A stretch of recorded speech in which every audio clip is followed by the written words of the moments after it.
याद नहीं है अभी तक। किनको किनको मंगलाचरण याद नहीं है? एक, बाकी सबको याद है? दो, ओके, तीन। याद कर लेनी चाहिए आप लोग को मंगलाचरण पूरा, है ना। मैं उसका पीडीएफ भेज दूंगा, आप उसको रोज पढ़ेंगे तो याद हो जाएगा, कोई ज्यादा डिफिकल्ट नहीं है। रोज एक बार पढ़ने का बस सरल है। और एक बार उसका अर्थ भी समझ कर अगर आप पढ़ेंगे तो और जल्दी याद हो। मंगलाचरण याद होनी चाहिए हम वैष्णवों को रोज सुबह जप से पहले एक बार मंगलाचरण बोल के अगर जप करेंगे तो जप में बहुत शक्ति मिलती है। तो आप मंगलाचरण को याद कर लें। तो यस, हम लोग कल चर्चा किए थे कि विशेष हाँ विषय के ऊपर कि भक्तों की स्तर, खास करके तीन तीन प्रकार के स्तर बताया गया है: कनिष्ठ भक्त, मध्यम भक्त और उत्तम भक्त। और कनिष्ठ भक्तों का लक्षण हमने देखा कि शास्त्र के अनुसार वो सिर्फ भगवान की विग्रह के प्रति उसका थोड़ा श्रद्धा रहता है पूजा पाठ में, मगर भक्तों के साथ उसका कोई ज्यादा संबंध नहीं रहती। और जो मध्यम कोटि के वैष्णव होते हैं उस सभी वैष्णव के साथ उसका संबंध अच्छा रहता है, भगवान के प्रति श्रद्धा रहती है और शास्त्र में पारंगम रहता है। वैसे उत्तम भक्त के बारे में बताया गया है जो हर एक के हृदय में भगवान को देखता है, यह सभी को समभाव से देखता है, वो उत्तम कोटि के वैष्णव होते हैं। तो जो उत्तम कोटि के वैष्णव रहते हैं कभी कभी वो मध्यम स्तर पे आके प्रचार करते हैं, क्योंकि ना प्रचार करने के लिए मध्यम स्तर तक आना पड़ता है। इसके लिए जो उत्तम कोटि के वैष्णव होते हैं प्रचार के लिए वो मध्यम स्तर तक आके प्रचार करते हैं। तो हमारे स्तर तक आते हैं हमको शिक्षा देने के लिए, जबकि वो उत्तम वैष्णव होते हैं। तो यस, तो फिर हम लोगों ने उसकी आगे वापस चर्चा की है कि एक कनिष्ठ भक्तों का और क्या क्या जो है लक्षण होता है। हमने कई सारे लक्षणों को चर्चा की है कि कनिष्ठ भक्त किस प्रकार से होता है। तो हमने कल आपको कहे थे कि अगर आप लोग एक बार जांच कर ले अपने आप को, आप कौन से स्तर के वैष्णव है, अगर जांच करने के बाद अगर पता चल जाए आप कनिष्ठ में हैं तो आज का क्लास आप लोग के लिए होगा।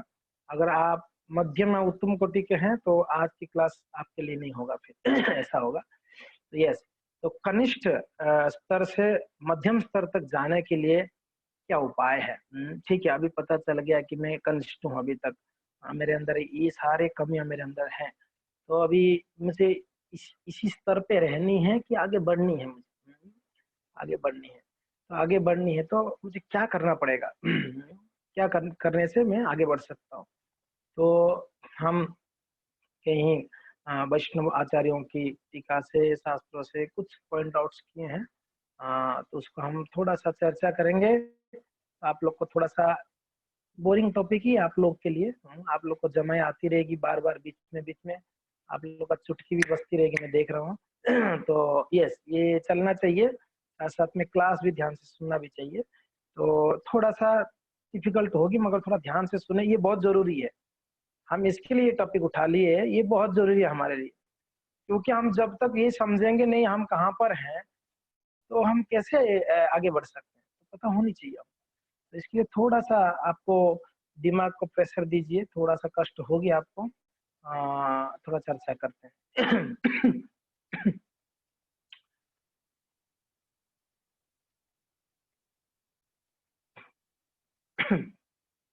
ओके, तो कनिष्ठ अवस्था से कैसे ऊपर उठा जाए? कनिष्ठ अवस्था से ऊपर कैसे उठा जाए, उसके लिए क्या मार्ग है?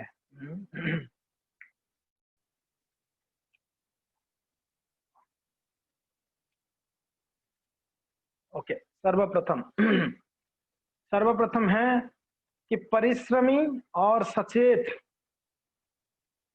साधना भक्ति, परिश्रमी और सचेत ध्यान पूर्वक साधना भक्ति। थोड़ा सा आप याद करिए साधना भक्ति क्या है। आप में से कौन है बता सकता है साधना भक्ति क्या है? क्योंकि ना हमने ये ऑलरेडी चर्चा कर चुके हैं, कोई नया नया तो नहीं है ये। तो साधना भक्ति क्या है? व्हाट इज साधना भक्ति? बताएं आप लोग को साधना भक्ति क्या है? नहीं पता है? हम्म।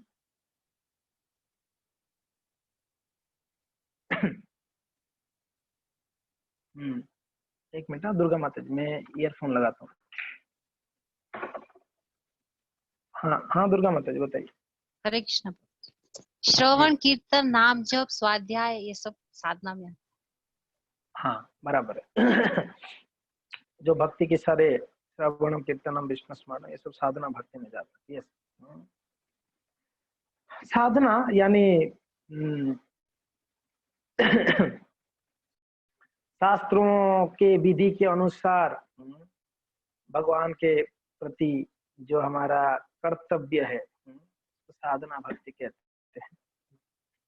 और साधना भक्ति को वैसे दो प्रकार की कहा जाता है शास्त्र में, एक तो वैधि साधना भक्ति और एक रागानुगा साधना भक्ति, ये हमने चर्चा कर चुके हैं।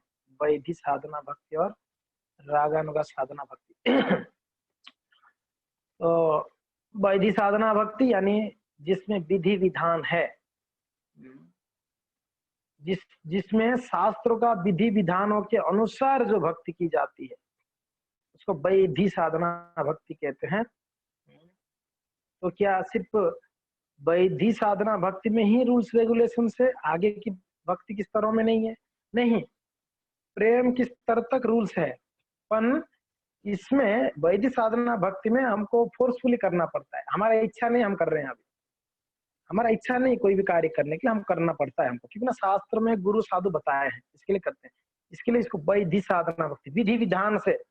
रागानुगा साधना भक्ति क्या है? रागानुगा साधना भक्ति यानी एक राग उत्पन्न हो जाएगी, अपने आप करने लगोगे, आपको फोर्सफुली नहीं, अपने आप करोगे आप जो भक्ति के अंगों को पालन करोगे। सुबह अपने आप उठ जाएंगे, अपने आप कथा सुनेंगे, अपने आप ठाकुर जी का सेवा करेंगे, कोई बोलने का जरूरत नहीं आपको। तो रागानुगा साधना भक्ति। तो यस, तो हम ये चर्चा कर रहे थे कि हमारा जो साधना भक्ति है, हम सब साधना भक्ति में ही अटके हुए हैं। साधना भक्ति के बाद कौन सा भक्ति आती है? भाव भक्ति है। भाव भक्ति बाद कौन सा भक्ति आता है? प्रेम भक्ति है कि नहीं? तो हम लोग सब कौन सी भक्ति में है अभी? साधना भक्ति है ना। साधना भक्ति वो भी वैधि साधना भक्ति के अंदर में है, रागानुगा में भी नहीं है, वैधि साधना भक्ति। हमको नियम अभी और उच्च लगता है, कड़वा लगता है, जमता नहीं है नियम बताने से। कोई अगर बोलते महाराज नियम मत बोलो, और कुछ बोलना है तो बोलो, नियम कानून नहीं, ये करो वो करो वो करो नहीं। हमारे बॉम्बे में एक भक्त थे, भक्त नहीं पहले तो कर्मी थे, तो उनके पास हमारे एक प्रभु जी के दान मांगने के लिए बोले आप लाइफ मेंबर बन जाओ हमारे इस्कॉन का। तो वो पहले तो मिलने नहीं देते, बड़ा सेठ जी थे। टायर फैक्ट्री उनका, गाड़ियों का टायर बनाते। तो प्रभु जी जाया करते, एक बार गए, दो बार गए, तीसरे चौथा बार में बोले कि क्या है महाराज, आओ बैठो, क्या हो गया, क्या बार बार आ रहे हो? तो आप लाइफ मेंबर बन जाओ अपना। तो लाइफ मेंबर क्या करना पड़ेगा? ना कुछ नहीं, 33,555 का चेक दे दो और मेंबर बन जाओ। तो बोले कि महाराज 33,555 दे दूंगा, उसके बाद कोई नियम कानून नहीं बताओगे ना आप लोग? ये करो वो करो, इधर आना चाहिए, मंदिर आना पड़ेगा आपको, वो जपना पड़ेगा, ये सब मेरे से नहीं होगा। आप बोलो तो मैं 33,555 का चेक दे देता हूँ, बस दोबारा आने का नहीं है यहाँ पर। तो चेक बना के दे दिया, दोबारा मत आओ। तो प्रभु जी ला के जमा किए चेक, उनका चेक पास होने के बाद उनका लाइफ मेंबर का कार्ड बन गया। बनने के बाद लेके गए 1 महीने के बाद, तब वो उनके आशीष में बोला कि महाराज जी आए हैं। बोले कि अरे यार उसको मना किया था आने के लिए, वापस आ गया हो। तो बुलाओ बुलाओ महाराज जी को बुलाओ। बुलाए तो वो बोले कि क्या हो गया महाराज? बोले आपका कार्ड देने के लिए आना था मुझे, इसलिए मैं आया कार्ड देने। आपका लाइफ मेंबर का कार्ड है, साथ साथ में भागवतम है और प्रसाद है। बोले बहुत अच्छा महाराज, थैंक यू। कोई नियम नहीं बताना है, आप देना चाहते तो दे दो, मगर नियम मत बोला। जो व्यक्ति नियम को डरता था, आज वो व्यक्ति इतना चेंजेस हुआ लाइफ मेंबर बनने से, इतना चेंजेस हुआ क्योंकि ना वैष्णव का संग हुआ, प्रसाद खाया भगवान का, भागवतम उसको उनके पास में भागवत यानी भगवान आ गए उसके पास, और उसके साथ साथ में जपमाला भी दी जाती है। ये नहीं बोलते आप जप करो, मगर जपमाला दी जाती है गिफ्ट में। एक भगवान का फोटो भी दी जाती है। तो ये सारा जब मिला उसको, तो धीरे धीरे बोला कि ये लोग पैसा मेरा लिया क्या करते होंगे मंदिर में, पता नहीं। एक दिन मंदिर आ गया वो व्यक्ति गाड़ी लेके, तो देखा यार ये बड़ा अच्छा काम कर रहे हैं ये लोग, तो भगवान का, ठाकुर जी का सेवा पूजा बढ़िया सुंदर श्रृंगार किया हुआ है, प्रसाद मिलती है सबको, बहुत उसको बहुत अच्छा लगा। फिर वो रेगुलर ऑफिस जाने से पहले मंदिर आके दर्शन करके जाया करता था। धीरे धीरे आप विश्वास नहीं करेंगे, वो प्रभु जी का नाम हो गया नित्यानंद, नित्यानंद आश्रय दास करके महाराज जी का से दीक्षा भी हो गया उनका, और अभी ब्राह्मण दीक्षा भी ले लिए। अभी वही राधा गिरिधारी का पुजारी हो, अभी पुजारी मंगला आरती कर रहे हो प्रभु जी। डर रहे थे नियम के लिए, पहले डरते थे, मगर जैसे वैष्णव के संग में आते हैं, देखिए नियम हमारे लिए कठिनाई है, मगर वैष्णव की संगत में नियम हमको कठिनाई नहीं लगती है। सुबह उठना अकेले में कठिनाई है, जब वैष्णव के साथ में आपको उठना है तो भी वो बड़ा आसान रहती है आपको, है कि नहीं? तो हर एक चीज के लिए जो है वैष्णव की संग बहुत जरूरी है। तो नियम विधि विधानों से हमको, जो हम भक्ति करते हैं वैधि साधना भक्ति है, हम उस स्तर पे हैं। तो हम जो अभी आपको दिखाए स्लाइड, इसमें कहा गया है कि परिश्रमी और सचेत, परिश्रमी और सचेत ध्यान पूर्वक साधना भक्ति। याद ध्यान दो क्या बोला गया है, परिश्रमी और सचेत। सर्वप्रथम परिश्रम करनी पड़ेगी भक्ति में, नाम जपने में परिश्रम है। सुबह सुबह नींद आती है तो कुछ भक्त लोग मैं देख रहा हूँ बड़ा परिश्रम करते हैं, हरे कृष्ण बहुत जोर से जप करते हैं, और कभी खड़ा होते हैं कभी बैठते हैं, परिश्रम है ये। यस, भगवान ने आपकी सिंसियरिटी को देखते हैं। आपने 64 माला किया, 108 माला किया, वो भगवान देखे नहीं, भगवान ने क्या देख रहे हैं, ये सिंसियर कितना है, ये कितना भक्ति में परिश्रम कर रहा है, मेहनत कर रहा है। देखो उसका शरीर उसको साथ नहीं दे रहा है, उसको नींद आ रही, फिर भी वो जाके सो नहीं गया, वो जाके सो नहीं जाता है नींद आने पर, नहीं खड़े होके जप करता है, थोड़ा चलता है, फिरता है, फिर बैठता है, फिर जप करता है, तो परिश्रम कर रहा है। भगवान उसके परिश्रम को देखते हैं, वो मेहनत को देखते हैं, परिश्रम को देखते हैं। तो परिश्रम भक्ति में, साधना भक्ति में हमारा परिश्रम चाहिए। दूसरा सचेत कहा गया है, सचेत, सचेत यानी अलर्ट रहना चाहिए, अलर्ट, हमेशा अलर्ट रहिए ना। क्या अलर्ट, किस चीज के लिए, कहीं मेरे से वैष्णव अपराध तो नहीं हो जा रहा है, कहीं सेवा अपराध तो नहीं, अपराधों के लिए एकदम सचेत अलर्ट रहो हमेशा। एक तरफ है कि परिश्रम करो, अभी आप परिश्रम खूब कर रहे हो, नाम जप कर रहे हो, भागवत पढ़ रहे हो, गीता पढ़ रहे हो, आप भक्त सेवाओं को कर रहे हो, मगर साथ साथ में आप अपराधों को भी कर रहे हो, तो क्या होगा, तो आपकी अपराधों के कारण ये जो किया हुआ जो कार्य है ना, ये सारा डबाडोल हो जाएगा। हाँ, अपराध के कारण। तो इसके लिए परिश्रम के साथ साथ में ये अलर्ट रहना बहुत जरूरी है। ध्यान रखना बहुत जरूरी है। एक व्यक्ति जब आप लोग देखे होंगे, धान का खेती हम लोग देखा है गांव में, जब धान का खेती होती है तो सिर्फ वो फसल बो देता है या रोपण कर देता है, बस उतना ही उसका काम नहीं हो जाता है, साथ साथ में वो आके रोज चेक करता है कोई घास फूस तो नहीं उग गया उसमें, हाँ, कहीं कोई आके कोई गाय तो नहीं खा लेती है, कोई पशु तो नहीं खा लेती है, जब बाढ़ बनता है उसके लिए, कोई भी बगीचा होती है। तो एक तरफा तो उसने मेहनत कर रहा है, परिश्रम कर रहा है उगाने के लिए फूलों को या फलों को, ठीक है, दूसरी तरह के उसको वो सतर्कता भी रखा है, वो अलर्ट भी रहता है कि कोई आके खा ना जाए, उसके लिए बाउंड्री बांधता है, उसके लिए बहुत सारा दवाइयां डालता है उसमें, है कि नहीं, सही बात है कि नहीं? हाँ, परिश्रम कर रहा है एक तरफ और दूसरा तरफ अलर्ट रहता है।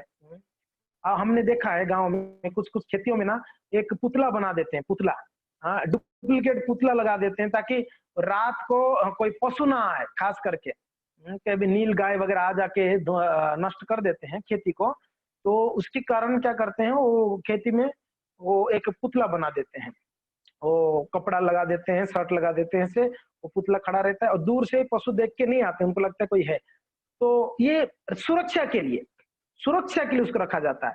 तो ये अलर्टनेस है, एक तरफा अलर्ट होनी चाहिए, दूसरा तरफा मेहनत भी होनी चाहिए। आप सिर्फ अलर्ट है मगर आप परिश्रम नहीं कर रहे तो भी आप आगे नहीं बढ़ पाओगे, आप सिर्फ परिश्रम कर रहे हो अलर्ट नहीं हो तब भी आगे नहीं बढ़ पाओगे, तब भी दिक्कत होगी। तो दोनों चाहिए, आपको परिश्रम भी करना है, अलर्ट रहना है।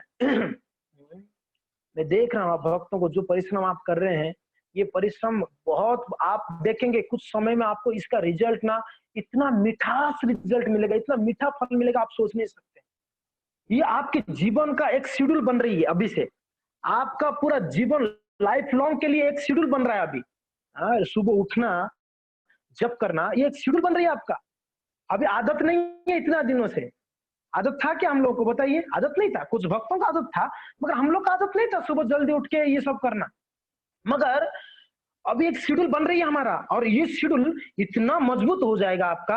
आप कहीं पे भी रहो, जंगल पे रहो, कहीं घर पे रहो, द्वार पे रहो, गांव में रहो, कहीं पर भी रहो, आपका ये शेड्यूल आप फॉलो करोगे, कभी छोड़ोगे नहीं आप।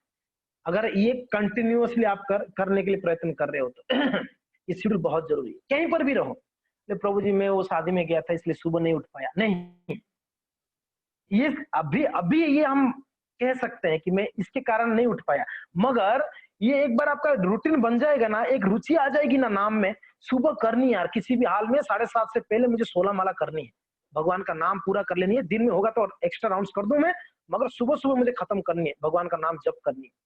तो ये जो एक नियम बन जाएगी आपका, एक रुचि हो जाएगी ना। अब देखो, आप एक दिन सुबह मत उठो, आप दिन भर आपका दिमाग में यही चलता होगा, अरे यार अब जब नहीं हुआ, अरे यार कब 16 माला करूं पता नहीं। नहीं तो अभी 7:30-8 बजे तक आप लोग को एक रिलैक्सेशन मिलता है कि चलो मेरा 16 माला तो हो गया आज का। आज का भगवान के प्रति जो नियम बनाया था मैंने नाम जब कि मेरा वो नियम तो मैंने आज पूरा कर पाया, कम से कम ठाकुर जी की कृपा से। तो यस, ये जो आप परिश्रम कर रहे हैं ना, ये परिश्रम कभी वृथा, किसी का परिश्रम वृथा नहीं गया आज तक।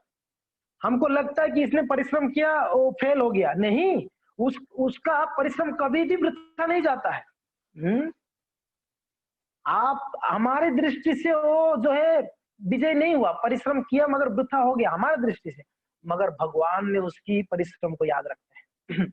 भगवान ने याद रखते हैं, तो इसी के लिए आपकी परिश्रम वृथा नहीं, परिश्रम नेह विक्रमणा स्वस्ति प्रत्यवायो न विद्यते स्वल्पमुप्यस्य धर्मस्य त्राहते महतो भयात्। भगवान भगवता के दूसरा अध्याय के 40वां श्लोक में कहते हैं कि नेह विक्रमणा स्वस्ति प्रत्यवायो न विद्यते और स्वल्पमुप्यस्य धर्मस्य, भगवान की भक्ति के थोड़ा सा भी आप मेहनत करोगे ना, थोड़ा स्वल्पम, थोड़ा सा भी अगर करोगे अल्पम, तो क्या होगा? त्रायते महतो भयात्, बहुत बड़ा संकट से आपको बचा देगा। और नेहा विक्रमणा स्वस्ति, उसका कोई उल्टा परिणाम नहीं है। प्रत्यवायो न विद्यते, हाँ, ना उससे कोई उल्टा परिणाम है ना कोई नुकसान है उससे। कोई नुकसान भी नहीं है धर्म का पालन करने से। तो भगवान में आपकी आपकी परिश्रम देखते हैं, कितना परिश्रम कर रहे हैं। तो हमको पहला क्या, बहुत परिश्रम करनी पड़ेगी भक्ति में, साधना भक्ति में, और हमको अलर्ट रहना पड़ेगा, सचेत रहनी पड़ेगी, कहीं हमसे अपराध ना हो जाए गलती से भी, ये दोनों चाहिए, ठीक है। नेक्स्ट, दूसरा, झूठे अहंकार और ईर्ष्या से बचने के लिए प्रयत्न करना, झूठे अहंकार और ईर्ष्या से बचने के लिए प्रयत्न करना। कम से कम प्रयास हमारे तरफ से होना चाहिए। प्रभु जी अहंकार बहुत है, प्रभु जी अहंकार बहुत है, सिर्फ बोल रहे हैं मगर प्रयत्न नहीं कर रहे उससे बचने के लिए। बोल प्रभु जी अहंकार बहुत है, प्रभु जी अहंकार बहुत है, मेरे अंदर इतना अहंकार भर भर के, ठीक है, भरा भर भर के है, ठीक है, आप समझ पा रहे हो, बहुत अच्छी बात है कम से कम, मगर उससे बचने के लिए कुछ प्रयास तो करो। प्रयास ही नहीं करोगे, सिर्फ बोलते रहोगे। अभी कुएं में गिर गया, प्रभु जी कुएं में गिर गया, प्रभु जी कुएं में गिर गया, प्रभु जी कुएं में गिर गया हो, भैया बाहर निकलो, प्रयत्न करो बाहर निकलने के लिए। नहीं प्रभु जी कुएं में गिर गया, अरे भाई ठीक है, क्यों में गिर गया, अभी बाहर तो निकलो ना, प्रयत्न करो। कोई सीढ़ी है तो देखो, कोई रस्सी कोई फेंकता है तो रस्सी को बुलाओ, किसको रस्सी फेंकेगा उसको पकड़ के परिश्रम करके बाहर आओ। तो सिर्फ बोल, कभी तो बोलते प्रभु जी मेरे अंदर बहुत अहंकार है, बोल क्या है अंदर से, क्या है मेरे अंदर कोई अहंकार नहीं है, मैं सिर्फ मेरा विनम्रता दिखा रहा हूँ आपके पास, मैं मेरा हम्बलनेस दिखा रहा हूँ, मेरे अंदर कोई अहंकार नहीं है। प्रभु जी मेरे अंदर बहुत अहंकार है, मगर अंदर से क्या है, मेरे अंदर कोई अहंकार नहीं, तेरे अंदर अहंकार है, ठीक है। ये हम लोग का नेचर है, ये हम लोग का नेचर। कम से कम अहंकार से बचने के लिए प्रयत्न करनी चाहिए। क्या प्रयत्न करें? अहंकार से बचने के लिए कैसे प्रयत्न किया जाना चाहिए, क्या करे अहंकार से बचने के लिए? एक बहुत सरल उपाय है, मैं आपको बताता हूँ। एकदम छोटे से छोटे सेवा करो। छोटे से छोटा सेवा करो। जब मंदिर में आते हैं तब छोटे से छोटा सेवा, समझ रहे हो, छोटे से छोटा। जाके टॉयलेट देखो, टॉयलेट गंदा है, टॉयलेट को साफ करो। हमारा दृष्टि से ये आपको, आपके दृष्टि से जो छोटा सेवा मानते हो ना, वो सेवा करो आप पहले, बड़ा सेवा मत करो। नहीं सिर्फ मैं पूजा ही करूंगा, मंदिर आऊंगा तो मुझे पूजा करने ही देना चाहिए, तभी मैं आऊंगा, नहीं तो नहीं आऊंगा, नहीं। छोटे से छोटा झाड़ू मारो मंदिर में आके, झाड़ू। नहीं तो मंदिर में आओगे तो जो भक्त लोग चप्पल इधर उधर बिखार देते हैं, उस चप्पलों का हाथ से उठाकर सजाओ। समझ में आ रहा है? अगर छोटे से छोटा सेवा करोगे तो आपके अंदर अहंकार नहीं आएगी। हम लोग के अंदर अहंकार कैसे आता है? मैं हेड कुक हूं, मंदिर का मैं हेड कुक हूं, मैं मुखिया हूं, मैं मंदिर का हेड पुजारी हूं, मैं मंदिर का, मेरे द्वारा ये मैनेजमेंट होती है।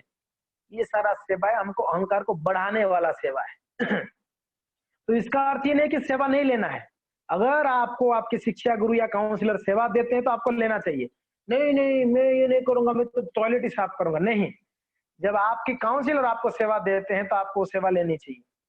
तब आप अपना विनम्रता मत दिखाओ, उसको आशीर्वाद मानकर उस सेवा को लेना चाहिए। मगर साथ साथ में ये ध्यान रखना चाहिए, मुझे छोटे, ऐसा नहीं कि मैं, कभी कभी ये भी है, मेरा कुकिंग सेवा है, बस कुकिंग करने के बाद मैं धोऊंगी नहीं, मैं किचन को साफ करने का दूसरा सेवा है।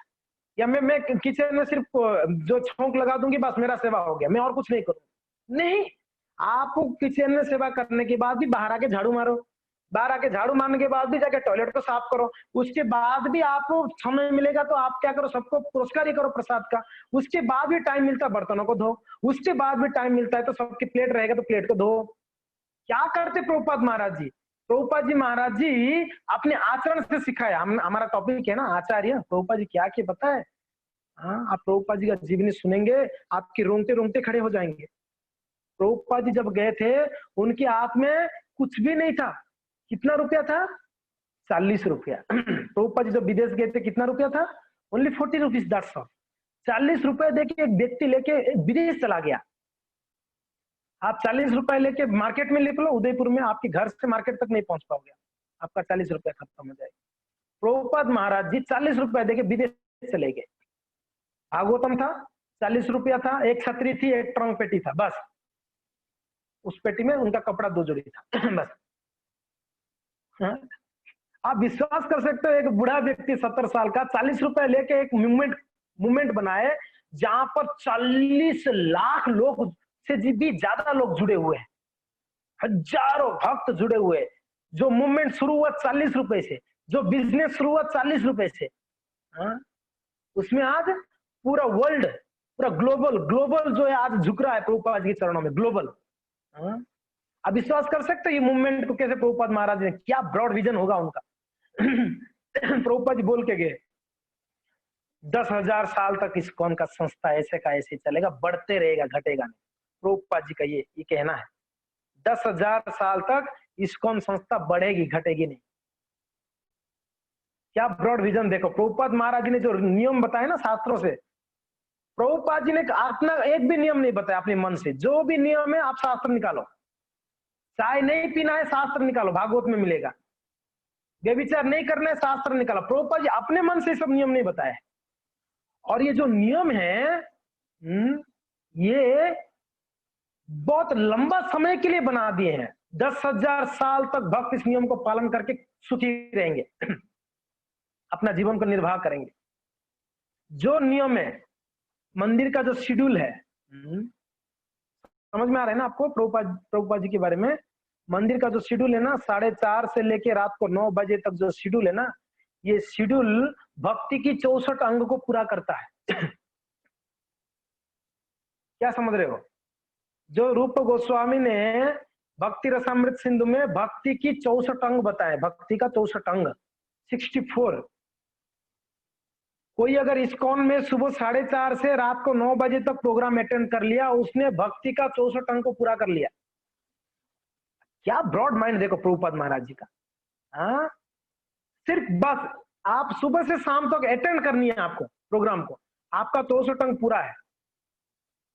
कभी हम चर्चा करेंगे भक्ति की 64 अंगों के बारे में, कभी समय मिलेगी, बड़ा विस्तृत से। क्या ब्रॉड विजन है देखो। और वो व्यक्ति 40 रुपए से शुरू किए, क्या करते, जाके कुछ नहीं, वहां पर उनके पास कुछ था ही नहीं है, हाँ? वो पत्रिकाएं छापते, छाप कर जो पैसा मिलता वो पैसा से वो क्या करते प्रभुपाद महाराज। अब सोचो, दिन भर ये बूढ़ा व्यक्ति 70 साल का दिन भर धूप में जाके पत्रिका बेचते थे। बैक टू गॉडेड आपने जानते हैं, बैक टू गॉडेड करके पत्रिका अभी भी चल रही है इस्कॉन में, बैक टू गॉडेड। ये पत्रिका छापते, प्रभुपाद जी खुद स्वयं लिखते, खुद ही करेक्शन करते और जाके खुद धूप में जाते, प्रेस के पास उसको प्रिंटिंग कराते, आने के बाद उसको खुद लेके जाके वितरण करते लोगों के पास जाके। इनसे 1 रुपया 2 रुपया लेते, वो पैसा से दिन भर मेहनत करने के बाद जब आते शाम को, उसी पैसा से कुछ सामग्री ले आते, राइस ले आते, आटा ले आते, कुछ सामग्री ले आते, लाके उसको कुकिंग करते सिलो प्रभुपाद, कुकिंग करते प्रभुपाद महाराज, कुकिंग कुकिंग करते।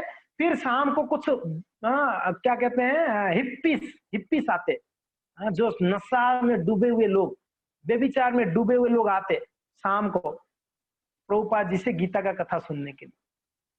मगर उन लोग का उद्देश्य कथा सुनना नहीं था, उनका उद्देश्य ये महाराज जी कुछ खिलाएगा हमको, इसके लिए आते थे, ये महात्मा कुछ खिलाए। और क्या करते, जब वो लोग आते, श्रील प्रभुपाद जी स्वयं परोसते, थोड़ा 10-15 मिनट 20 मिनट कथा करते, कीर्तन कराते, फिर उन सबको बिठाकर प्रभुपाद जी स्वयं पुरस्कारी करते। जो इस्कॉन संस्था का संस्थापक आचार्य है, उन्होंने कैसे मूवमेंट शुरू किया देखिए। हम कहते हैं ना ये छोटा सेवा मैं नहीं करूंगा, ऐसे मन में आ सकता है, मगर प्रभुपाद महाराज जी का देखिए सेवा का भाव। इसके लिए आचार्य बने, क्योंकि ना आचरण करके सिखाया। यद्यद् आचरति श्रेष्ठा तत्तेव तरो जनः। जो आचार्य, जो महत्पुरुष, जो बड़े लोग आचरण करते हैं, उसको देखकर छोटे सीखते हैं, उसको देखकर छोटे सीखते हैं। आप सिर्फ भाषणबाजी देते रहोगे, ये करो वो करो, नहीं होने वाला है। करा के दिखाओ, खुद करके दिखाओ। आप सिर्फ ऑर्डर देते रहोगे तो कोई सुनेगा नहीं आपका, आप करो तो आपका सब सुनेंगे। प्रभुपाद महाराज जी पुरस्कारी करते, और सब जो आते 10, 15, 20 लोग, उनको खाने का ढंग पता नहीं, बैठने का ढंग पता नहीं है, बोलने का ढंग पता नहीं है। ऐसे लोगों के हमारे भारत में तो कम से कम लोगों का एक सभ्यता है, कैसे बोलना चाहिए, किसके सामने, साधु के सामने कैसे बैठनी चाहिए, हम सबको पता है। विदेश में नहीं, किसी को कुछ नहीं पता था, फिर भी प्रभुपाद जी ने उनको झेला, बहुत झेला। प्रभुपाद जी ने जो झेला ना, हमने कभी नहीं झेल सकते, कभी नहीं झेल सकते उतना जो प्रभुपाद महाराज झेले। फिर जो खा के चले जाते, वो प्लेट्स झूठा वहीं छोड़ देते। इतना भी उन लोग के पास अकल नहीं था, बुद्धि नहीं था कि इस प्लेट को धो के रखना चाहिए, छोड़ के जाते। सिलो प्रभुपाद जी क्या करते हैं, रात को 10 बजे 11 बजे उन लोगों की प्लेटों को ओहो खुद स्वयं अपने हाथों से धोते। प्रभुपाद महाराज स्वयं धोते एक एक प्लेट को। अब बताइए क्या क्या मूवमेंट को शुरू किया प्रभुपाद महाराज जी ने, झूठा प्लेट धोया प्रभुपाद महाराज जी ने विदेशियों का। कोई भक्त नहीं थे, मगर प्रभुपाद जी को पता था, ब्रॉड विजन, इसको ब्रॉड विजन कहते हैं। प्रभुपाद जी को पता था ये लोग एक दिन मुझे बहुत सहायता करेंगे भक्ति में, प्रचार में, उनको पता था ये बात, इतना इतना गारंटी था उनको। बर्तन धोते, रात को 12 बजे तक सारा बर्तन वगैरह धोकर साफ क्लीनिंग कर कर प्रभुपाद महाराज जी फिर सोने जाते। ध्यान दीजिए, सोने जाते प्रभुपाद महाराज। उन्होंने वापस किताब को रचना करने बैठ जाते, भागवत का ट्रांसलेट करते, गीता ट्रांसलेट करते, अलग अलग किताबों को ट्रांसलेट करते। हाँ, फिर जाके उन्होंने लगभग 1-1.5 बजे आधा घंटा के लिए सोते, 1 घंटे के लिए सोते, कभी 1.5 घंटे के लिए सोते, बस उनका नींद मैक्सिमम 1.5-2 घंटा था बस। 2 घंटा सोते, हम लोग का तो एक 0 और लगा दो उसमें, हम लोग का नींद। प्रभुपाद महाराज 2 घंटा सोते, किसके लिए जगे थे जी? प्रभुपाद जी का ऋण को हम लोग चुका पाएंगे? आप लोग क्या सोचते हैं, प्रभुपाद जी का ऋण को आप चुका पाएंगे कभी? प्रभुपाद जी ने जो दिया उसका ऋण चुका पाएंगे कोई? कोई नहीं चुका पाएंगे। वो व्यक्ति 70 साल का बूढ़ा व्यक्ति हम लोगों के लिए 10,000 साल तक आने वाले लोगों के लिए उन्होंने इतना करके चले गए, उनका ऋण कौन चुका पाएगा? 10,000 साल तक उनका डंका बजेगा, प्रभुपाद महाराज जी का नाम यही रहेगा। आप विचार करो, गांधी जयंती आती है तो गांधी जी का मूर्ति कहीं पर भी रहती है, चौक में, गांधी चौक, कोई भी चौक, तो उस मूर्ति को एक दिन पहले साफ सफाई होती है, धुलते हैं, फिर गांधी जयंती के दिन हार पहनाते हैं। उसके बाद नेक्स्ट दिन से वापस 1 साल तक गांधी जी की उस मूर्ति के ऊपर क्या करते हैं, कबूतरे कौवे आके अपना काम करके जाते हैं। ये गांधी जी का रेस्पेक्ट है हमारा देश में। प्रभुपाद जी का क्या रेस्पेक्ट बताइए आप। हर एक इस्कॉन मंदिर में प्रभुपाद महाराज जी को कोई भक्त आता है, कोई अभक्त आता है, पहले प्रभुपाद जी को प्रणाम करता है, फर्स्ट प्रभुपाद जी को प्रणाम करता है। ये प्रभुपाद जी का रेस्पेक्ट है, ये प्रभुपाद जी का महानता है। ऐसे ही प्रभुपाद जी आचार्य नहीं बन गए। उन्होंने बहुत सारा क्या कहते हैं सैक्रिफाइस किया प्रभुपाद महाराज ने। उनकी सैक्रिफाइस को तो आप लिस्ट बना नहीं सकते, भर जाएगी आपके नोटबुक, लिस्ट बनाओ उनकी सैक्रिफाइसेस। पत्नी छोड़े, बच्चे छोड़े, घर छोड़े, बिजनेस छोड़े, हम क्या छोड़ा जी बताइए, अब तक क्या छोड़ा हम लोगों ने बताइए भक्ति के लिए? हाँ, कुछ नहीं छोड़ा। प्रभुपाद जी ने क्या नहीं छोड़ा बताइए? एवरीथिंग, जीवन में जितना था सब छोड़ दिया कृष्ण के शरण के लिए, कृष्ण की भक्ति के लिए, कृष्ण के प्रचार के लिए। उन्होंने अपना पूरा जीवन को दांव में लगा दिया। पता नहीं ऐसे जगह पे जा रहे हो, वो भी मालवाही जहाज में बैठ के जा रहा है बूढ़ा। हाँ, कोई हवाई जहाज में नहीं जा रहे हो कि 8 घंटे में पहुंच जाए। पता है कितना दिन लगा? 40 दिन की पानी की जहाज में यात्रा करने के बाद वो पहुंचे बोस्टन सिटी में। 40 दिन का जहाज में यात्रा वृद्ध व्यक्ति किया, 70 साल का। अब क्या सोच रहे हैं? 40 दिन तक वो जहाज, समुद्र में कितना जहाज का उथल पथल होता है पता है? मौसम की खराबी, और जहाज कभी ऊपर जाता है कभी नीचे जाता है। बूढ़ा व्यक्ति, 2 बार हार्ट अटैक प्रभुपाद महाराज जी को, 2 टाइम्स। प्रभुपाद महाराज हाथ जोड़ते हैं, प्रभु मुझे पता नहीं आप क्यों लेके आए यहाँ पर। प्रभुपाद महाराज जी जहाज में हार्ट अटैक जब आया ना, उन्होंने 2 भजन लिखा, 2 भजन। ये 2 भजन आप सबको पढ़ना चाहिए। प्रभुपाद जी को जानना है ना, उनका क्या भाव है, प्रभुपाद जी का क्या हृदय है, उनको पहचानना है ना प्रभुपाद जी के हृदय को। 2 भजन को पढ़ो, प्रभुपाद जी का हृदय आप जान लोगे। प्रभुपाद जी स्वयं लिखे हैं, हमने तो कई आचार्य का भजन पढ़ते हैं, प्रभुपाद महाराज जी ने बहुत सारे भजन लिखे हैं। प्रभुपाद महाराज जी का भजन, जहाज में हार्ट अटैक जब आया तब भजन लिख रहे हैं, भगवान को याद करके रोते हुए। मार्किने भागवत धर्म करके एक भजन है, और एक कृष्ण तब पुण्य हवे भाई, ये दोनों भजन आप पढ़ लेना।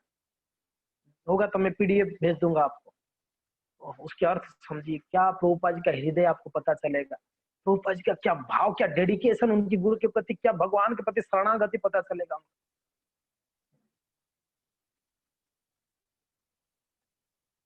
वो व्यक्ति 40 दिन की सफर के बाद पहुंच रहा है, और ऐसे जगह में पहुंच रहा है व्यक्ति जिसको पता नहीं मुझे राइट जाना चाहिए, लेफ्ट जाना चाहिए, आगे जाना चाहिए या पीछे जाना चाहिए। उनको पता नहीं है कहां पर जाना है मुझे, उनको बिल्कुल नहीं पता है। वो बूढ़ा व्यक्ति, उनका कोई एक मित्र था, ऐसे ही उन्होंने लेटर लिख दिया था, तो उनको आके उनको लेके गया अपने घर पे। वो कहते हैं उस वीडियो में, 1 महीना उनके घर पे रुके प्रभुपाद महाराज। जिस घर पे रुकते वो माता जी वही फ्रिज में मांस रखती, किसके लिए? उनके घर के जो बिल्ली कुत्ता के लिए मांस उसी फ्रिज में रखती। प्रभुपाद जी का जो सब्जियां उसी फ्रिज में रहता था। क्या क्या प्रभुपाद जी ने सहन किया है। ओ हम लोग को बड़ा आसानी से एवरीथिंग, बड़ा सेटअप मिल जाती है, कोई मेहनत नहीं है। मंदिर में आओ, आपको कोई मेहनत करनी पड़ती है? एकदम फर्स्ट क्लास आपको राइस दाल पूरी सब्जी एकदम प्लेट में आके मिलता है। बस आपको हाथ डाल के उसको मुंह तक लेना है, इतना ही काम करते हैं हम लोग। और क्या करते हैं, और क्या करते हैं बताइए? सब कुछ एकदम रेडीमेड मिलती है। प्रभुपाद जी को नहीं, रेडीमेड नहीं मिला, क्रिएट करना पड़ा, मेहनत करना पड़ा। प्रभुपाद जी रोते भगवान को याद करके, पता नहीं आपने क्यों लेके आया इस गहनतम एक प्रकार के नरक में लेके आ गए। पता नहीं प्रभु आपका क्या इच्छा है मुझे यहाँ पर लेके आए। प्रभुपाद जी थोड़ा चावल पका लेते, थोड़ा दाल बना लेते, चावल दाल खा के रह जाते प्रभुपाद, बस। बहुत मेहनत किया प्रभुपाद। अरे सोचो, हाँ मुझे याद है मैंने जब उदयपुर आया, लगभग 6 साल पहले की बात है, 2014 में मेरे लिए घर था, ऑलरेडी सेंटर मौजूद था यहाँ पर ऑलरेडी 1-2 भक्त ऑलरेडी थे। सब कुछ था, फ्रिज था, हाँ, भगवान का अल्टर था, मृदंग था, करताल था, हारमोनियम था, proper everything is arranged. Prabhupad ji वहां आगे कुछ नहीं था, उनको पता नहीं था कहाँ रहनी है, आज रात कहाँ गुजारनी है नहीं पता था, कल रात कहाँ गुजारना नहीं पता था। इसको कहते हैं गोस्वामी, उनको पता नहीं कब कहाँ रहना है।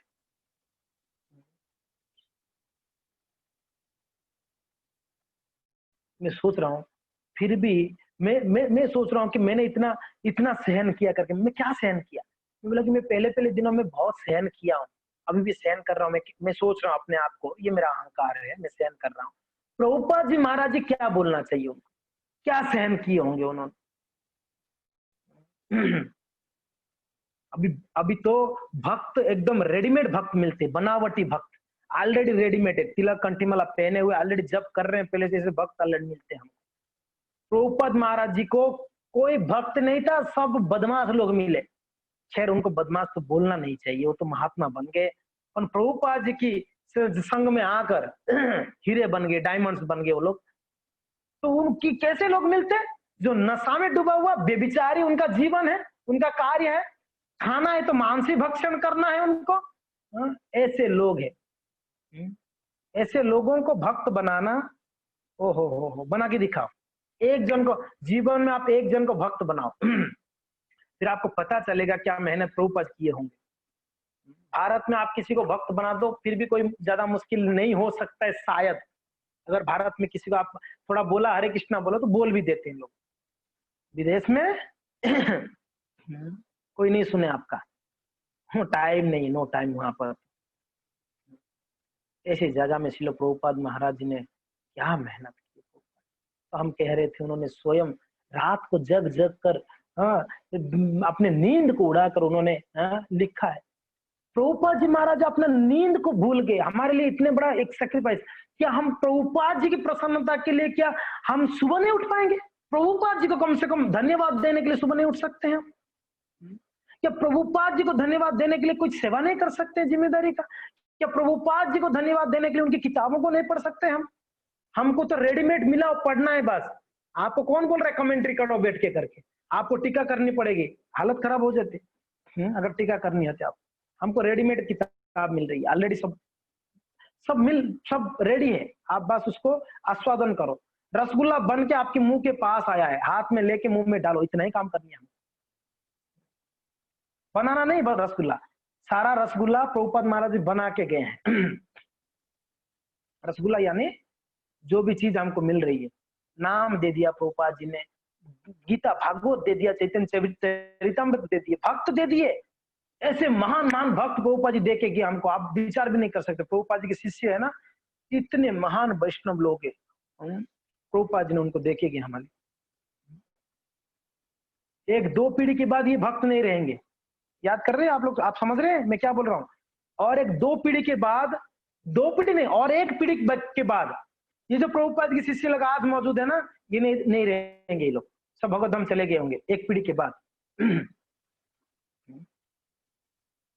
अभी इतना आसानी से परम परम वैष्णवों का संगति प्राप्त करने का मौका मिल रहा है, फिर भी हम नालायक लोग नहीं करते हैं। आप सोचो आगे जाके कुछ समय के बाद और एक 15-20 साल के बाद ये महान आचार्य लोग नहीं रहेंगे, प्रभुपाद जी के शिष्य लोग, तब आप किसका संग करेंगे? तब तरसोगे तब भी संग नहीं मिलेगा। अभी मिल रहा है, नहीं कर रहे हम लोग। अभी हमको कहा जा रहा है गुरु महाराज का लेक्चर सुनो, तो हमको बस गुरु महाराज का लेक्चर नहीं सुनना है। किताब पढ़ो प्रभुपाद जी का, नहीं पढ़ेंगे। गुरु महाराज का लेक्चर आ रहा है सुनो, नहीं सुनेंगे। वो महाराज जी का सुनो, वो क्या उपदेश दिए सुनो, नहीं सुनना आप तरसोगे तब भी गुरुदेव आपको नहीं प्राप्त होने वाले हैं। खैर गुरुदेव तो हमेशा उनकी आदेश उपदेश के माध्यम से रहेंगे, पर बपू तो नहीं मिलेगा ना प्रभुपाद जी ने ऐसे ऐसे डायमंड्स को देख के गए हम, ये प्रभुपाद जी का मेहनत है। फिर और प्रभुपाद जी ऐसे कभी भी अपनी साधना में कॉम्प्रोमाइज नहीं किए हैं कि चलो अभी तो मैं अकेला रहता हूँ, कोई तो देख नहीं रहा है, मैं तो रात को ऐसे भी 1 बजे 1:30 बजे सोया हूँ, सुबह थोड़ा लेट उठ जाऊं तो क्या क्या हो जाएगा। नहीं, वही 3:30 वापस उठ जाना है तो उठ जाना है। एक दिन भी प्रभुपाद जी को मिस नहीं की सुबह उठने, एक दिन। फिर वापस उनका रूटीन हो जाता। प्रभुपाद जी भगवान का आरती करते, मंगला आरती करते, बैठ के जप करते, फिर उनका डेली रूटीन में भगवान का भोग बनाते, फिर क्लास देते, फिर किताबों को लिखते, फिर दिन में जाते किताब। प्रभुपाद जी कभी कोई चीज में कॉम्प्रोमाइज नहीं किया। कोई चीज में नहीं किया। कभी कभी हम लोग प्रभुपाद जी का नाम लेके कभी कोई कॉम्प्रोमाइज कर लेते हैं कुछ। प्रभुपाद जी ने ऐसे बोला था, कहाँ बोला था भैया, निकाल के बताओ कहाँ प्रभुपाद जी ने बोलाए थे आपको ऐसे चलेगा करके। हम कभी चलेगा, ये चलेगा वाड़ी बड़ा खतरनाक है हमारे लिए। चलेगा क्यों चले जाएगा? नहीं चलेगा, नहीं चलेगा। चलेगा कांदा लहसुन एक शादी में, साल में एक बार एक शादी में आया हूँ, आज कांदा लहसुन खा लूंगा तो चलेगा। क्यों चलेगा? बताओ क्यों चलेगा? नहीं चलेगा।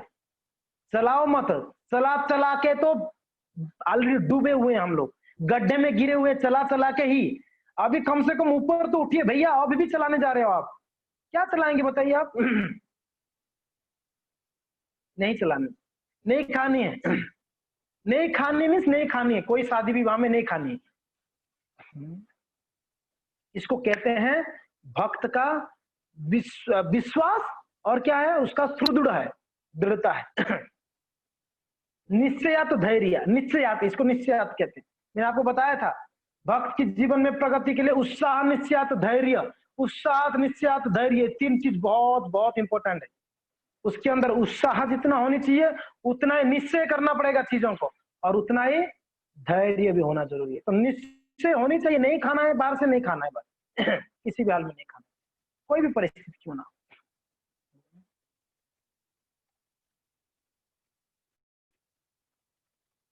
प्रभुपाद जी महाराज ने कभी कंप्रोमाइज नहीं की कुछ चीजों को। शास्त्र के नियमों को हम तोड़ मरोड़ देते हैं हमारे हिसाब से। कैसे तोड़ मरोड़ देंगे शास्त्रों को? शास्त्र में मना किया गया नहीं खाना है तो नहीं खाना है, शास्त्र में बताया गया ये चीज नहीं करना है तो नहीं करना है ना। आप एक बूंद जहर पियो या एक ग्लास जहर पियो, जहर जहर ही है ना प्रभु जी। एक ग्लास और एक बूंद में जहर में क्या अंतर है? आप एक बूंद पियोगे तो भी मरोगे, एक ग्लास पियोगे तो भी मरोगे, मरना तो है ही है। तो वैसे ही एक बार होटल में खाओ या हमेशा होटल में खाओ, वो जहर ही है आपके लिए।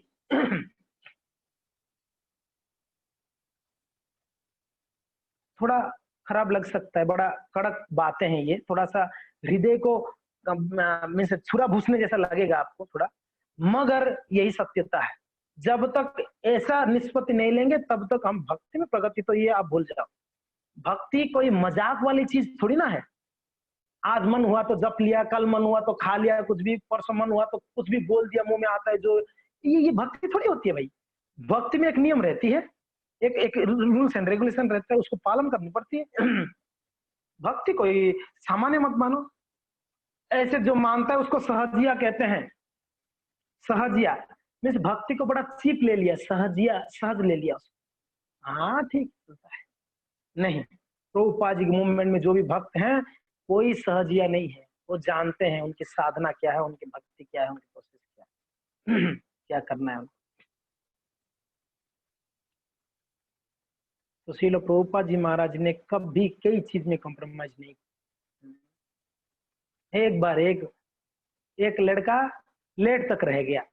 रात को वो देखा, सब जाने के बाद वो जब थोड़ा लेट आया, एक्चुअली लेट आते आते देखा, वो जब आया कौन सा देखा, प्रभुपाद महाराज जी सारे लोगों का प्लेट्स को धो रहे थे।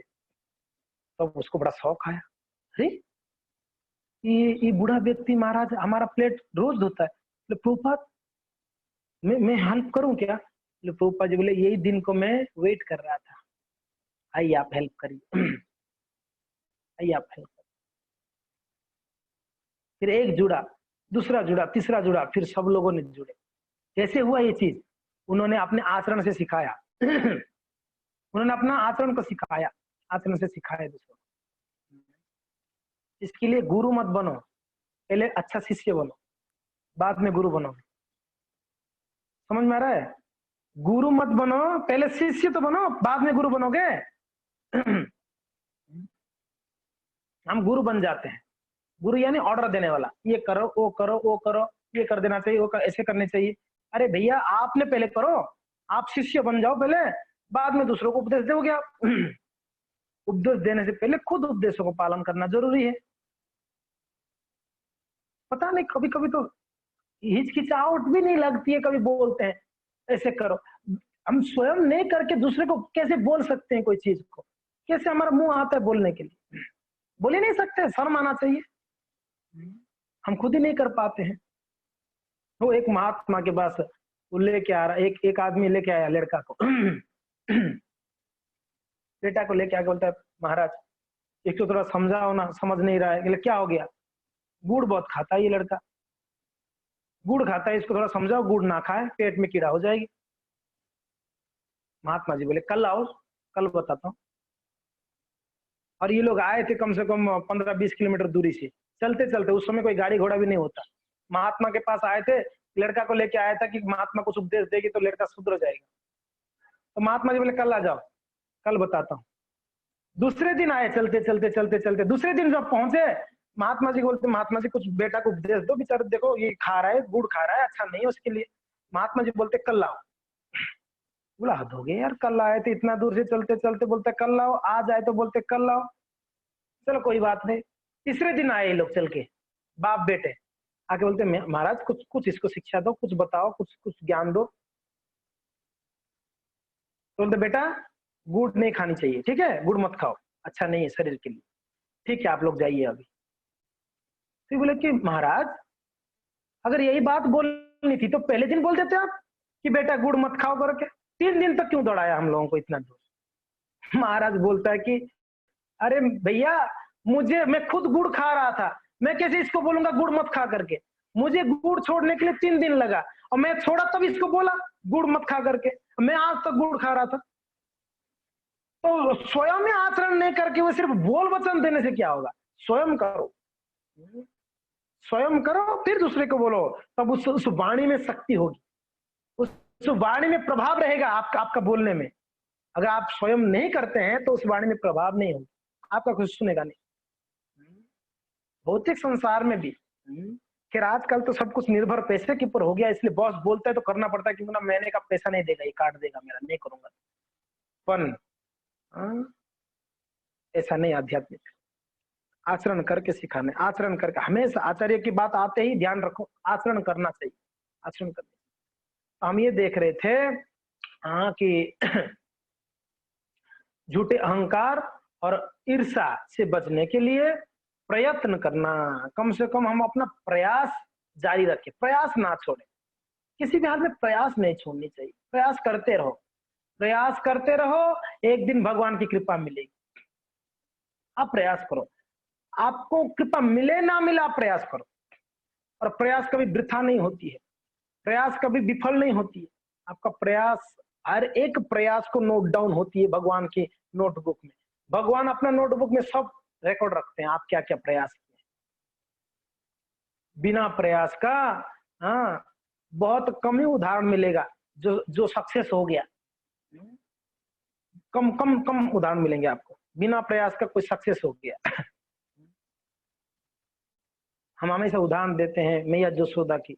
जसोदा मैया भी भगवान को बांधने के लिए प्रयास की, आराम से नहीं बंध गए ठाकुर जी, प्रयास बहुत की बेचारी, बहुत मेहनत करवाए भगवान ने उसको, तो भगवान प्रयास देखे, और भगवान ने उनके प्रयास का वृथा नहीं जाने।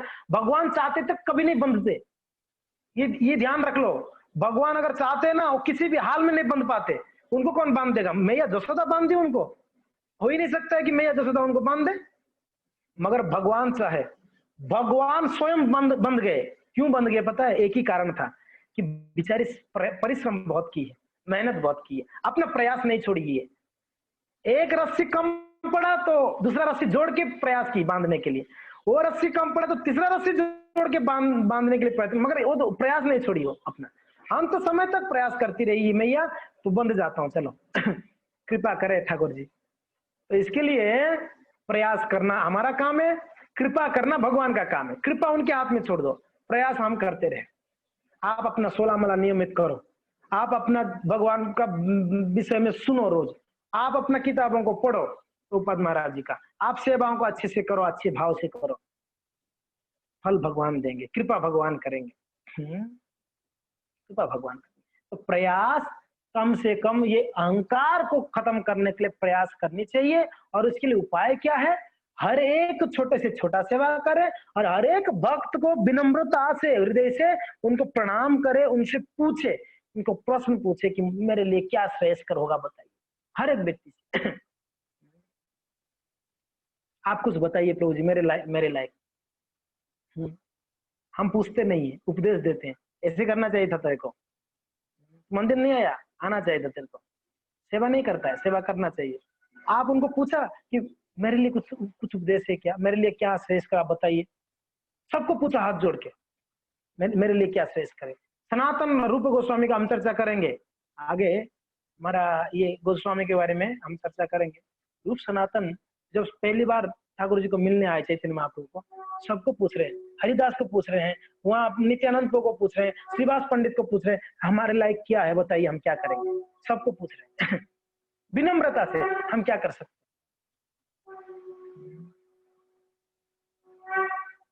इसलिए ये अहंकार को, झूठा अहंकार, सिर्फ अहंकार नहीं है, इसको झूठा अहंकार कहा जाता है। झूठा यानी झूठ है, ये सच अहंकार नहीं है। सच्चा अहंकार क्या है? सच्चा अहंकार ये है आमी कृष्ण दास, ये सच्चा अहंकार है। आमी कृष्ण दास, मैं कृष्ण का दास हूं, मैं कृष्ण का दास हूं, यानी मेरा अधिकार है भगवान का सेवा करना, मेरा कर्तव्य है भगवान का सेवा करना, आमी कृष्ण दास। ये अच्छा अहंकार है, ये अहंकार अच्छा है। आपको, आप जब सोचोगे मैं कृष्ण भक्त हूं, तब आपको सुबह उठना पड़ेगा, फिर कैसे भक्त हो। अगर आप अपने आप को कृष्ण भक्त मानते हो तो सुबह उठ के जप करना पड़ेगा, नहीं तो कृष्ण भक्त कैसा है। आपको नियमों को पालन करना पड़ेगा, फिर कृष्ण भक्त के। ये अहंकार अच्छा है। आप ये अहंकार में रहोगे मैं कृष्ण भक्त हूं, तो आपको नियम पालन करनी पड़ेगी, क्योंकि ना आप कृष्ण भक्त हैं। आप नियम के बिना कृष्ण भक्त नहीं बन पाओगे। समझ में आ रहा है ना? ये अहंकार अच्छा है। मगर हम जो अहंकार को पाल के रखे हैं, पाल पोस के बड़ा कर रहे हैं, वो अहंकार कौन सा? उसको मिथ्या अहंकार कहते हो, सच्चा अहंकार नहीं है, उसको मिथ्या, झूठा अहंकार कहते हैं। फॉल्स ईगो, फॉल्स कहा गया ना, फॉल्स यानी झूठा, ईगो यानी अहंकार, फॉल्स ईगो। मैं स्त्री हूं, मैं पुरुष हूं, मैं सुंदर हूं, मेरे पास धन है, मैं धनी हूं, मेरे पास गाड़ी है, ये गाड़ी मेरा है, मैं किसी का बॉस हूं, कोई समाज का अधिनेता हूं, हाँ, किसी का बाप हूं, किसी मंदिर का प्रेसिडेंट हूं, कहाँ का मैनेजर हूं, ये सारा, मैं डॉक्टर हूं, मैं प्रोफेसर हूं, ये सारा झूठा अहंकार है, ये सारा झूठा अहंकार है। ये अहंकार से बचकर असली अहंकार, एक पतिव्रता नारी के लिए क्या अहंकार है? मैं किसी की हूं, इसके लिए मैं एक गर्व से, हाँ, मैं अपने माथे पे सिंदूर को धारण करती हूँ, क्योंकि ना मैं किसी की हूं, किसी की हूं, इसका मतलब मैं उसकी सेवा करूंगी। ये उसका धर्म है एक पत्नी का, क्योंकि ना मैं पति का हूं, मैं इस व्यक्ति का हो गई हूं जीवन भर के लिए। अभी मेरा कर्तव्य बनता है इसका सेवा करना, इसको ध्यान रखना, इनका हर एक जरूरत को पूरा करना। एक स्त्री जैसे गर्व से कहती है मैं विवाहित हूं, छुपाती नहीं है कोई स्त्री में विवाहित हूं करके, वो समाज में बोलती मैं विवाहित हूं, ये उसके लिए प्रोटेक्शन भी है और उसके लिए गर्व की बात भी है, वो विवाहित है, किसी की है। वैसे ही हम कृष्ण भक्त है, ये हम छुपाने का क्या जरूरत है? कृष्ण भक्त बता सकते हैं हम कृष्ण के दास है, इसलिए हमको ये सब करना पड़ता है। कोई पूछता है ये तिलक क्यों पहने हो, बताओ गर्व से, हम वैष्णव है इसलिए हमको वैष्णव तिलक धारण करना पड़ता है, इसमें डरने की क्या बात है? कोई स्त्री छुपाती है क्या?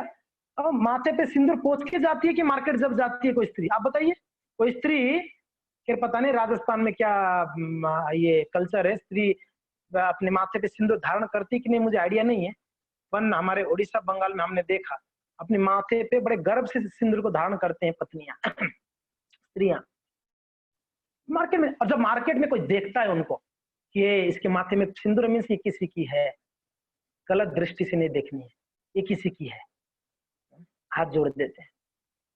जब आप तिलक लगा के बाहर निकलेंगे, अरे ये वैष्णव है, हाथ जोड़ देंगे लोग, अरे ये वैष्णव है, ये भक्त है, तुरंत हाथ जोड़। इसमें शर्माने की क्या बात? ये अच्छा अहंकार है हमारे अंदर कि हम कृष्ण के दास हैं, इसलिए वैष्णव, इसलिए वैष्णव तिलक। कंठी माला क्यों पहने हैं? क्यों पहने हैं? क्योंकि हम भगवान के दास हैं। कंठी माला इसलिए पहने, वैष्णव के गले में हार होना जरूरी है, कंठहार गले में, इसलिए हम पहनते हैं।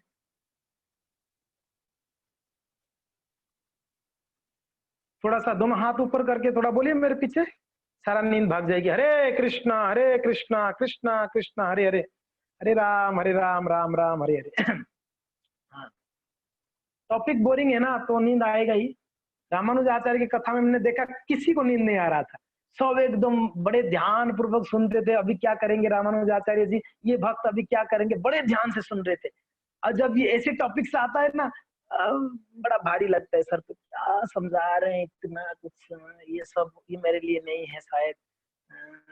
गलती से आज ज्वाइन करना नहीं था, जूम गलती से लिंक के ऊपर हाथ चला गया, ज्वाइन कर लिया। अभी बाहर निकलूंगा तो प्रभु जी क्या सोचेंगे पता नहीं, फंस गया, अभी पूरा रहना पड़ेगा, 7:30 तक नहीं रहूं तो क्या सोचेंगे पता नहीं लोग, बाकी भक्त लोग भी क्या सोचेंगे, इसलिए हम फंस गए आज। नहीं, ये भी बहुत जरूरी है हमारे लिए।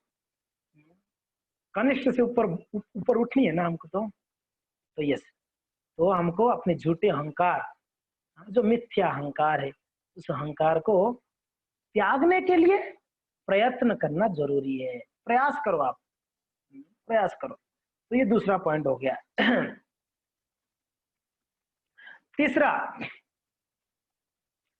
पॉइंट है, साधना की लापरवाही से एक मध्यमा भक्त को वापस कनिष्ठ अवस्था आना पड़ता है। इसे हमेशा याद रखना पड़ेगा। इसको ना माइंड में एकदम आप ना फिक्स कर दो ये चीज को। ये तीसरा नंबर पॉइंट को क्या है, साधना में अगर लापरवाही करूंगा ना मैं, भले मैं दीक्षित क्यों ना हो, भले ही मैं ब्रह्मचारी क्यों ना हो, भले ही मैं किसी भी स्तर पे क्यों ना हो, अगर मैं मेरा साधना पे लापरवाही किया, मैं जप नहीं कर रहा हूँ टाइम से या ध्यान पूर्वक, मैं पढ़ाई नहीं कर रहा हूँ, शास्त्र को अध्ययन नहीं कर रहा हूँ, वैष्णव की संगति में नहीं रह रहा हूँ, सेवा नहीं कर रहा हूँ, ये सब मेरा साधना है, इसमें लापरवाही अगर कर रहा है कोई, एक मध्यम स्तर की भक्त को भी नीचे गिरना पड़े, इतना ही नहीं, आप जोड़ दो एक उत्तम स्तर की भक्त को भी नीचे गिरना पड़े अगर अपने साधना में अगर लापरवाही कर लेता है। साधना हर स्थिति में हमारे लिए बहुत ज्यादा इंपॉर्टेंट है, बहुत ज्यादा इंपॉर्टेंट है। आना पड़ेगा कनिष्ठ अवस्था तक वापस। अगर आप प्रयास करके मध्यम स्तर तक पहुंच गए, मगर वापस आप प्रयास छोड़ दिए, तो आपको वापस आपको नीचे उतरने पड़े। ये पक्का है, पक्का है, इसको एकदम फिट कर लो। इसलिए किसी भी हाल में साधना में लापरवाही मत करो। और हमारा जीवन में सबसे मुख्य साधना है भगवान का 16 नाम का, पवित्र नाम को 16 माला का जप करना। ये पहला कर्तव्य, दिन के 24 घंटे के अंदर ये सबसे मेन कार्य है हमारा। इसी के लिए हमको सबसे पहले सुबह उठ के यही कार्य को कर लेनी चाहिए। ये सबसे पहले कार्य है मेरे जीवन में, सबसे महत्वपूर्ण कार्य मेरे जीवन में। इसको छोड़ के कोई महत्वपूर्ण नहीं हो सकता है मेरे जीवन में। हम क्या करते हैं, इसको साइड में रखते हैं, बाकी सारा कार्य करते रहते हैं, इसको ऐसे ही रखे रहते हैं।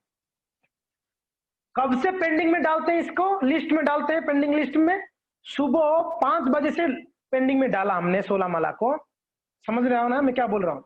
16 माला को पेंडिंग में डालना में सामने सुबह 6 बजे 5 बजे हम विचार किए ये आज बाद में कर लूंगा, अभी इंपॉर्टेंट है मेरे लिए क्या है, न्यूज़पेपर पढ़ लूं, ये मेरे पहले इंपॉर्टेंट है। तो इसको थोड़ा सा रोक दिया जाए, आधा घंटा कोई फर्क नहीं पड़ता है, माला को रोक देते हैं।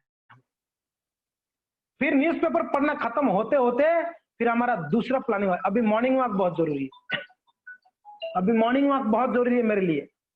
ये तो माला दिन में कर लूंगा, सुबह का मॉर्निंग वॉक नहीं होगा तो कैसे होगा, तो हम वो करते हैं, ऐसे पेंडिंग लिस्ट में डालते हैं इसको। पेंडिंग में जाते जाते जाते जाते रात को 10 बजे तक पेंडिंग में, अभी तक 4 माला है। रात को 8-9 बजे तक अभी तक 6 माला बाकी है। फिर तब सोने का टाइम है, हरे कृष्णा हरे राम राम कृष्णा कृष्णा राम राम कृष्णा, तब तो वो आपका पता नहीं कैसे जब करेंगे हम लोग। उस समय तो बस चक्कर यही पड़ता है कि खत्म करनी है यार 6 माला को किसी भी हाल में, बस खत्म करके रखें, सो जाए। अभी सोने की तैयारी है, इसलिए हम लोग हरे कृष्णा राम राम राम राम, हरे कृष्णा राम राम राम राम ये चलते, और बहुत परिश्रम करनी पड़ती है, उस समय बड़ा हालत खराब हो जाती है। और 6 माला कैसे होता है हमको ही पता है, हमको ही पता है। पेंडिंग में क्यों डालनी है बताइए, वाई? डेडलाइन कर दो, इस काम के लिए डेडलाइन करो, आप जॉब को डेडलाइन करो, 8 बजे डेडलाइन है, इससे पहले मेरा 16 माला होना है। तो इससे पहले 16 माला होना है तो मुझे कितना बजे उठना पड़ेगा, कितना बजे उठ के स्नान करके आप बोलते होगे प्रभु जी बार बार जप को क्यों खींच के लाते हैं बीच में, आपके मन में ये आता होगा प्रभु जी हर टॉपिक में घुमा फिरा के फिर जप में ले आते हैं हर चीज में। अरे बाबा यही है हमारा जीवन में सबसे बड़ा साधना, यही है प्रगति का मार्ग। जो भक्ति में प्रगति करना चाहता है उसको जप को ध्यान से करना पड़ेगा, और कोई ऑप्शन नहीं। इसके लिए मैं बार बार घुमा फिरा के उसी जप में लाता हूं, और आता भी है। यही मेन पॉइंट है हमारा हर एक प्रवचन का यही मेन टॉपिक रहता है एक्चुअली। सुनने के लायक भी यही है, बोलने के लायक भी यही है। पेंडिंग नहीं, उसको डेडलाइन बनाओ, 8 बजे 7:30 या 7 डेडलाइन बनाओ। हो गया आपका 16 माला, दिन में आपको टाइम मिलता है और 16 कर लो, और एक एक्स्ट्रा 16 कर लो, चलेगा।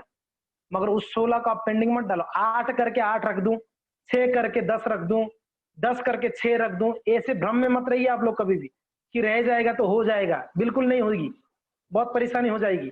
इसके लिए be careful, be careful, be careful. तो इसको ध्यान में रखना है। लापरवाही के कारण हम अपने भक्ति में वापस नीचे गिर सकते हैं, इसको बिल्कुल ध्यान में रखना पड़ेगा। वो कितना भी ऊपर स्तर की भक्त क्यों ना हो, वो लापरवाही करे तो उसको नीचे पक्का गिरना होगा। तो ये तीसरा पॉइंट हो गया। हमारा चौथा पॉइंट क्या है? चौथा पॉइंट है एक मध्यमा समाज बनाने और बनाए रखने के लिए साधना के प्रति आम प्रतिबद्धता। देखिए हर बार में साधना आती है, हर पॉइंट में साधना आती है। एक मध्यमा समाज बनाने के लिए, एक मध्यम स्तर की वैष्णवों का समूह को बनाने के लिए क्या चाहिए? स्ट्रॉन्ग साधना चाहिए, पक्का साधना चाहिए, स्ट्रॉन्ग साधना चाहिए। और उसको बनाए रखने के लिए भी स्ट्रॉन्ग, बनाने के लिए तो चाहिए ही। समझ में आ रहा मैं क्या बोल रहा हूं? उसको बनाने के लिए एक मध्यम स्तर की भक्तों के समूह को क्रिएट करने के लिए भी आपका साधना स्ट्रॉन्ग चाहिए, और उसको मेंटेन करने के लिए भी साधना स्ट्रॉन्ग चाहिए।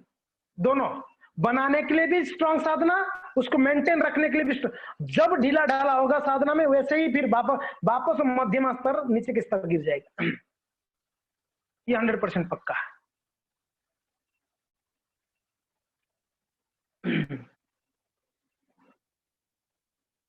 इसके लिए साधना की प्रति आम प्रतिबद्धता, समझ में आ रहा है क्या है? हाँ, साधना के प्रति आम प्रतिबद्धता, यानी ये जो मैंने बोला ना डेडलाइन, ये प्रतिबद्धता कर दो कि मुझे इतना माला करनी है, इतना टाइम पे करनी है, ये टाइम पे करनी है। ये प्रतिबद्धता है हमारा। हमने वचन लिया है, गुरु के सामने वचन लेते हैं हम लोगों ने। गुरु के सामने हमने प्रॉमिस किया है, गुरुदेव मैं 16 माला को नियमित रूप से जप करूंगा। ये हमारा प्रॉमिस है, प्रॉमिस मत भूलिए। जो व्यक्ति गुरु महाराज की बात को अवमानना करता है, घोर नरक में जाता है। नरक में, अगर गुरुदेव का आदेशों को पालन नहीं करते हैं, घोर नरक जाना पड़ता है।